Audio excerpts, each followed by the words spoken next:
पुरोहित के जागरण की आवश्यकता। मनुष्य में दो तंत्र प्रधान है, एक विवेक, दूसरा बल। बल अनेक प्रकार के हैं, शरीर बल, चातुर्य बल, धन बल, संग बल आदि। इन बलों द्वारा शासन, उत्पादन और निर्माण कार्य होता है।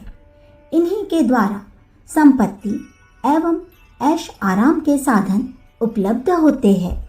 विवेक द्वारा इन सब बलों को संपादन करने की प्रेरणा मिलती है, उपाय का अवलंबन मिलता है एवं बल द्वारा प्राप्त सामग्री के उपयोग तथा सुरक्षा की व्यवस्था होती है। मस्तिष्क बल और विचार बल में थोड़ा अंतर है, उसे भी हमें समझ लेना चाहिए। मस्तिष्क बल का शरीर बल से संबंध है। विद्याध्ययन, व्यापारिक कुशलता, किसी कार्य व्यवस्था को निर्धारित प्रणाली के अनुसार चलाना, यह सब मस्तिष्क बल का काम है। वकील, डॉक्टर, व्यापारी, कारीगर, कलाकार आदि का काम इसी के आधार पर चलता है। यह बल शरीर की आवश्यकता और इच्छा की पूर्ति के कारण उत्पन्न होता और बढ़ता है, परंतु विवेक बल आत्मा से संबंधित है। आध्यात्मिक आवश्यकता, इच्छा और प्रेरणा के अनुसार विवेक जागृत होता है। उचित अनुचित का भेदभाव यह विवेक ही करता है। मस्तिष्क बल शरीर जन्य होने के कारण उसकी नीति शारीरिक हित साधन की होती है।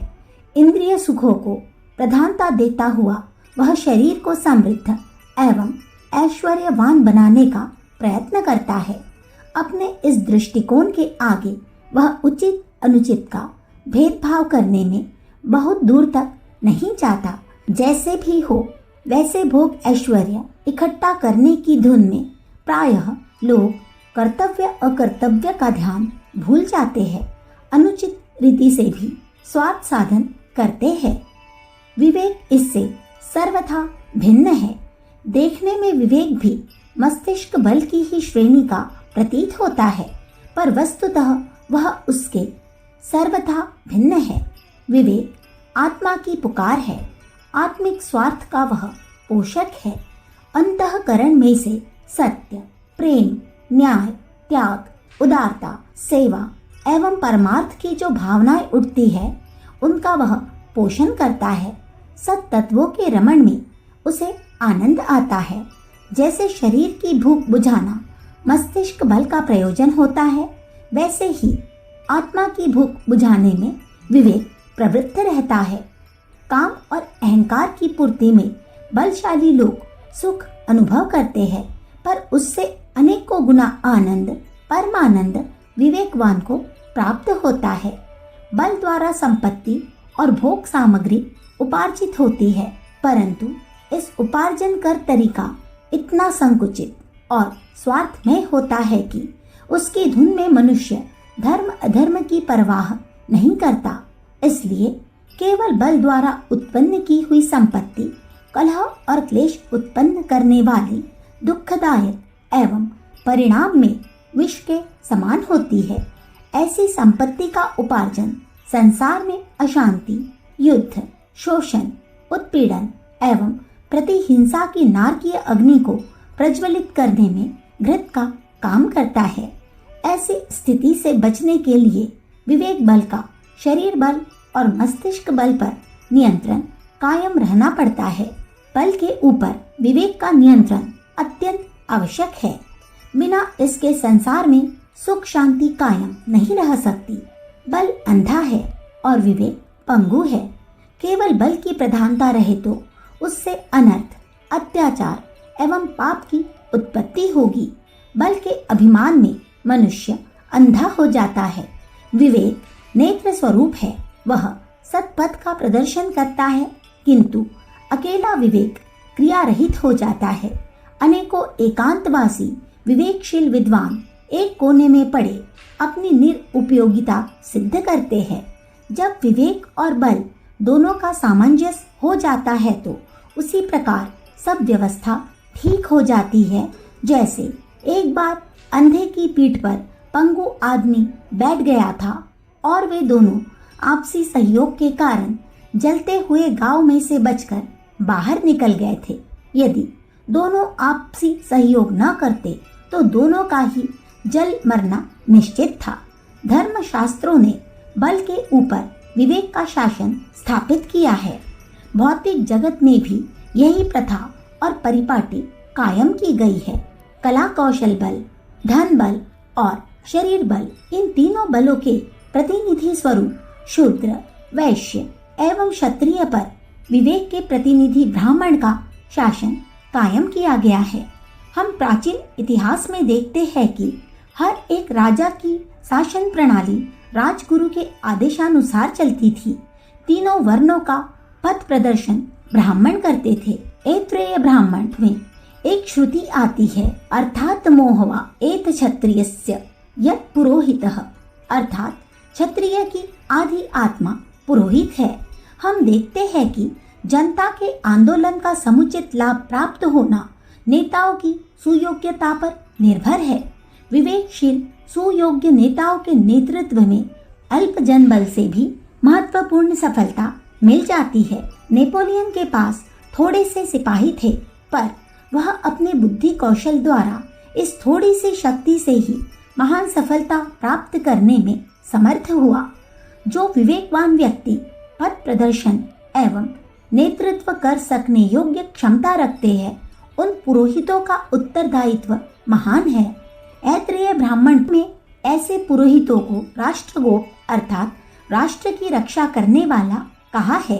यदि देश, समाज एवं व्यक्तियों का बल अनुचित दिशा में प्रवृत्त होता था तो उसका दोष पुरोहितों पर पड़ता था। तांड्य ब्राह्मण के 13-3-12 में एक कथा आती है कि इच्छावाकु वंशीय अरुण नामक एक राजा की अहंकारिता और उद्दंडता सीमा से बाहर बढ़ गई। एक बार उस राजा के लापरवाही से रथ चलाने के कारण एक व्यक्ति को चोट लग गई। वह व्यक्ति अरुण के पुरोहित वृष के पास गया और उनकी भर्त्सना करते हुए कहा, आपने राजा को उचित शिक्षा नहीं दी है। आपने अपने गौरवास्पद पुरोहित पद के कर्तव्य का भली भांति पालन नहीं किया है। यदि किया होता तो राजा इस प्रकार का आचरण न करता। उस व्यक्ति के यह वचन सुनकर वृष बहुत लज्जित हुए। उनसे कुछ कहते न बन पड़ा। उन्होंने उस व्यक्ति को अपने आश्रम में रखा और जब तक उसकी चोट अच्छी न हो गई तब तक उसकी चिकित्सा की। उपरोक्त कथा इस सत्य को प्रदर्शित करती है कि राज्य के प्रति पुरोहित का कितना उत्तरदायित्व है। बल को उचित दिशा में प्रयोजित करने की विवेक की कितनी बड़ी जिम्मेदारी है। आज पुरोहित तत्व और राज्य तत्व दो पृथक दिशाओं में चल रहे हैं। एक ने दूसरे का सहयोग कम कर दिया है। फलस्वरूप हमारी राजनीतिक, सामाजिक, आर्थिक और शारीरिक सुव्यवस्था नष्ट हो रही है।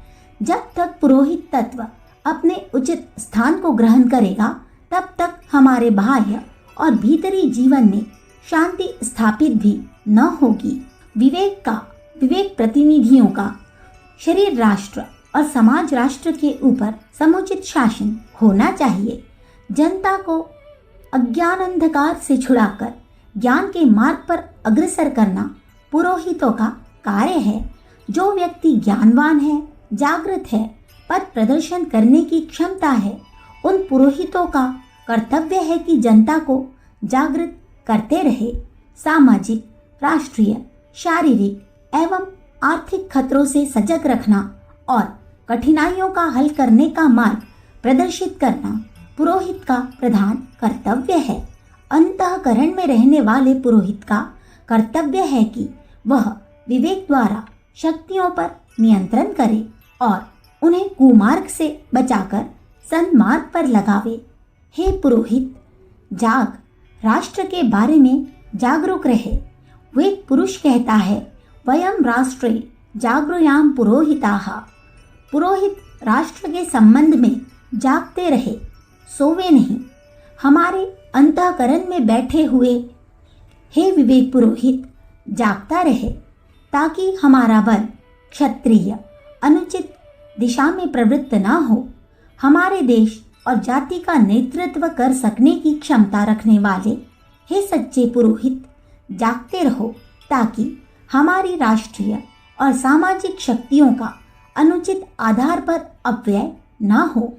हे पुरोहित, जाग, हमारे बल पर शासन कर ताकि हम पुनः अपने अतीत गौरव की झांकी कर सके।